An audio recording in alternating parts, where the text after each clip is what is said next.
আপনি কি সিপিএম বিরোধী? না, সিপিএম এ আপনার বিরুদ্ধে কলতান দাশগুপ্ত, তিনি অলরেডি জেল খেটেছেন এই ঘটনার কারণে, তার ক্ষেত্রে আপনি কি বার্তা দেবেন? কিছুই বলবো না।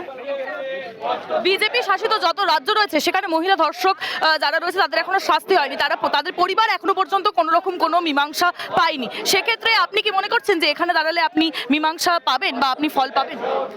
আমি আমার রাজ্যের কথা বলবো, আমি অন্য রাজ্যে তো বাস করি না, সেখানকার কথা আমি বলবো না। আমি এখানকার নারীদের সুরক্ষিত রাখতে চাই। এক সময় আপনি বলেছিলেন যে রাজনীতি আমি চাই না, সাধারণ মানুষকে এবার আপনি পাশে পাবেন?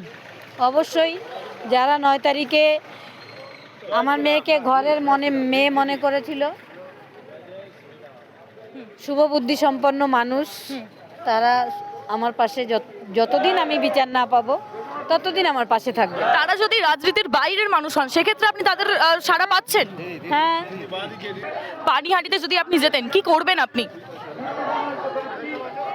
আমি কিছু করব না। আমি জিতলে পানিহাটিবাসী জিতবে, জিতবে পশ্চিমবঙ্গ। সারা পশ্চিমবঙ্গে পদ্মফুল ফুটবে এবং তৃণমূলের বিসর্জন হবে। আর মানুষ বলবে কি করলে ভালো হয়, সেটা জনতা বলবে। আমি সেটা বিধানসভায় গিয়ে পৌঁছে দেওয়ার চেষ্টা করব এবং যতটা পারি চেষ্টা করব। নারী নিরাপত্তা, নারী সুরক্ষা, শিক্ষা, স্বাস্থ্য, এগুলো যেন পরিকাঠামো ভালো হয় সেটা। আপনি আগে বলেছিলেন যে সিবিআই ঠিকমতো তদন্ত করে না, কেন্দ্রের হাতেই কার্যত সিবিআই, এমনটাই কথা ওঠে। সেক্ষেত্রে আপনার কি মনে হচ্ছে যে এই বিধানসভায় আপনি জিতলে সেক্ষেত্রে আপনি ফল পাবেন? অবশ্যই পাবো। সিবিআই আমাদের কাছে এমন তথ্য আছে যে অনেক অপরাধী ধরা যাবে। এমন তথ্য আপনাদের কাছে আছে? হ্যাঁ।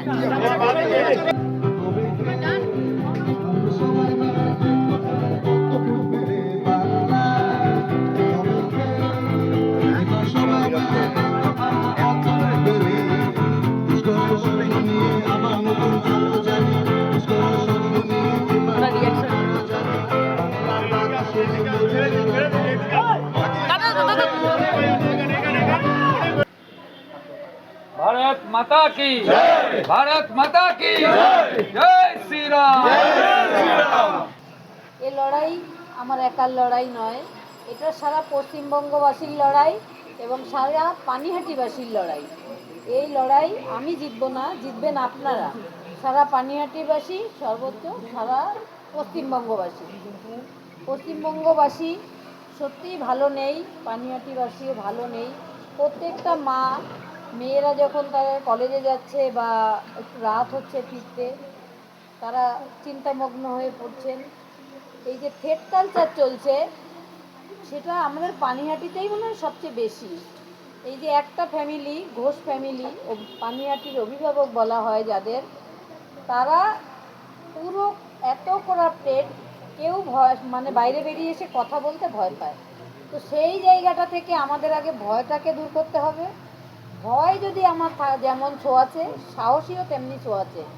তাই সাহস দেখিয়ে একবার যদি বাইরে বেরিয়ে আসি, ভয় আর পিছু তাকাতে আমাদের হবে না।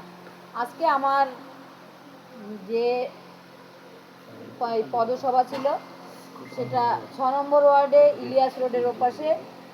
আমাকে প্রথমে জয় বাংলা স্লোগান দিয়ে কিছু লোক অ্যাটাক করার চেষ্টা করেছিল। তারপরে আরেক দল সিপিএমের, তারা ভীষণ বাজে কথা বলছিল, আমি কোনো কান দিইনি।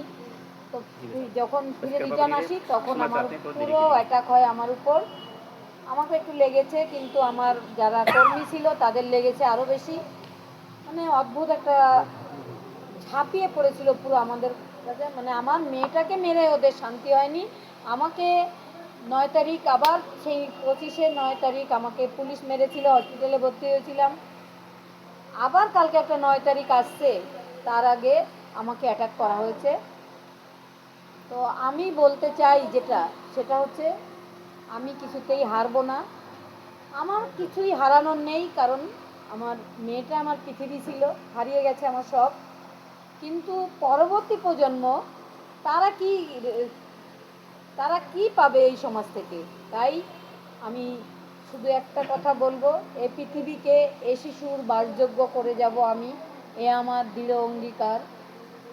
তারপর হবে ইতিহাস।